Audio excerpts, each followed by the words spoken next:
자유한국당 사법 파괴 및 사법 장악 저지 특위 주호영 위원장입니다. 오늘 자유한국당이 원내 대책 회의를 대법원 앞에서 가지면서 조국 동생 조건 씨의 부당한 영장 기각에 관해서 규탄을 하고 제가 대법원을 항의 방문했습니다. 대법원을 항의 방문해서 법원 행정처장을 15분간 면담하고 저희 의견을 전달했습니다. 첫 번째, 이 정권 들어서 압수수색 영장을 비롯한 영장이 남발됐음에도 불구하고 유독 조건에 관해서 구속영장이 기각된 사유를 국민들에게 해명해달라고 요구를 했습니다. 영장은 여러분 아시다시피 죄를 지었다고 의심할 만한 상당한 이유가 있을 때 심사를 하게 돼 있습니다. 조국 동생이 죄를 지었다고 의심할 만한 상당한 이유가 없습니까? 그다음에 도주 및 증거인멸의 우려가 있을 때는 반드시 구속하게 돼 있습니다. 그래서 기각영장에 도주 및 증거인멸의 우려에 대한 판단이 있었는지를 국민에게 밝혀달라고 요구했습니다.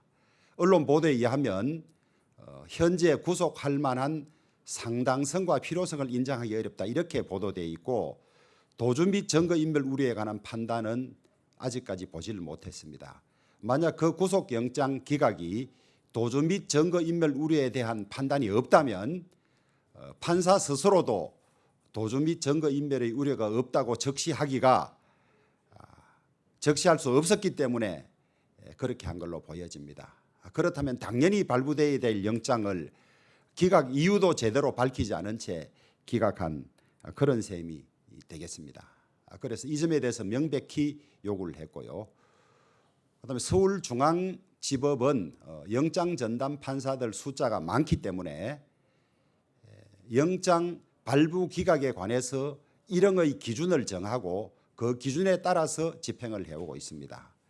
그래서 알선 수재의 경우에 얼마의 금액을 중심으로 발부 기각하는지 그 영장 심사 기준 공개를 요구했습니다. 뿐만 아니라 도주의 우려, 증거인멸의 우려에 대해서도 어떤 기준에 따라 판단하는지를 요구를 했습니다. 그다음에 기존 사법부가 지금까지 취해온 행태 중에서 심의 사법부 독립이 우려되고 저해되는 사안들에 대해서 국민들의 걱정을 전달하고 강하게 비판을 했습니다.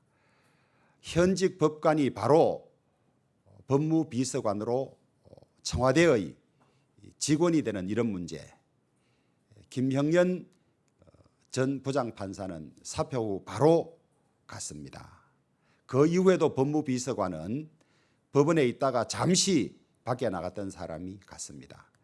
검사조차도 청와대 파견이 금지되어 있습니다. 그리고 검사들의 청와대 파견 금지는 지금 민주당이 야당일 때 꾸준히 요구해왔던 사안들입니다. 법에 판사들의 청와대 파견에 관해서 규정하고 있지 않은 것은 당연히 법관 하다가 청와대 비서관이나 청와대 직원으로 가는 일이 없기 때문이라는 확신 때문에 그랬는데 이것이 깨어졌습니다.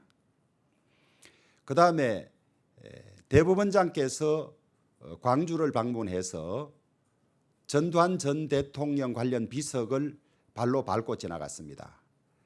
현재 광주지방법원에 전두환 전 대통령 관련 재판이 진행 중인 상황에서 대단히 부적절하다.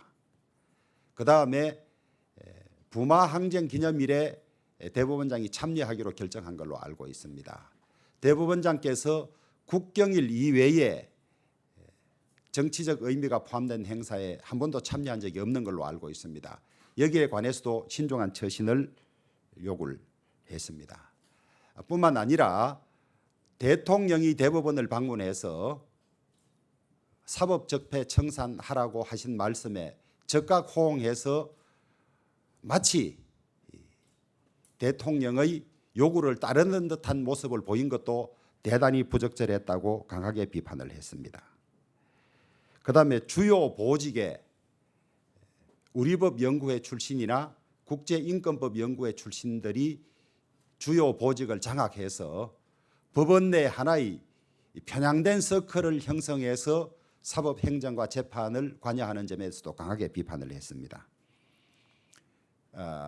올해부터 의정부 지방법원과 대구지방법원 법원장에 관해서 선거로 법원장을 임명하고 있습니다.